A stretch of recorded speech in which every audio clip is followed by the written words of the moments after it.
20 free open source repos that replace expensive SaaS that you're probably paying a monthly fee for.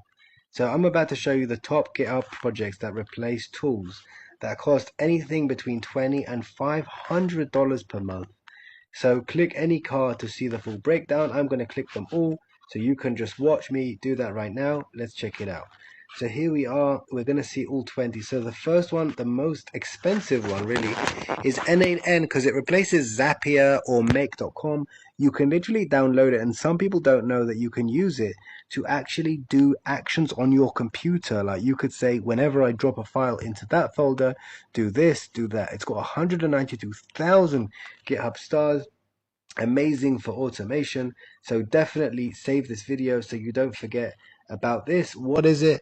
It's N8N is the workflow automation platform. Here's some things it can do, and it replaces Zapier. Now look how much you'd be paying for Zapier. Absolutely crazy. Look at this, and the link is down here. You can just type in Google. Diffie is number 2. It's a drag and drop builder for AI agents. It's similar to N8N.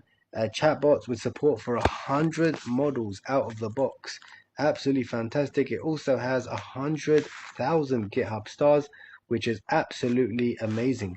Supabase is an open source backend project, and you can use this to create basically backends for your site. I know there's Supabase is already online, but it replaces Firebase, something you'd.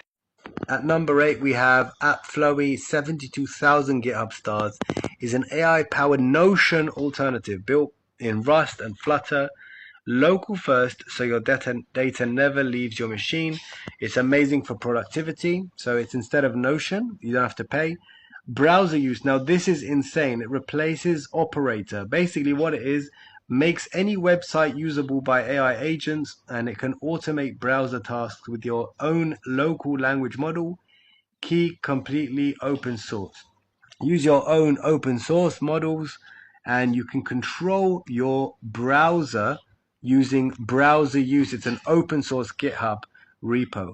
So make sure you save this video just for that one as well, so you can use your local LLMs to actually control your computer. So here we are. Have a look at the rest. I'm just going to just scroll down so you can just save them. You could just save the video and come back later and pause it at any point. This one replaces 11 labs, so if you need text to speech or speech to text. And the last one in the list, number 20, is a self-hosted e-signature platform which replaces DocuSign, which is anything up to $45 a month. So make sure you save this video so you never miss any of these free open source tools that replace paid tools and save you money.